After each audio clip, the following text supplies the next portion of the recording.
Suppose if you are using Windows 10 or Windows 11, you can take the snipping tool by using this shortcut. That is, this is the Windows logo key, this is the Shift key, and this is the S key.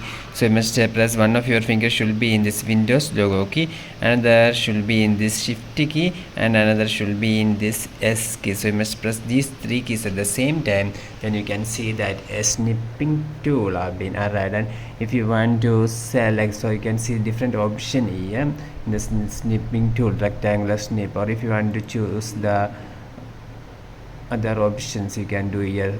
If you want to select a freeform snip, you must click here, and from there you can choose the area that you want. So we have taken a snip here.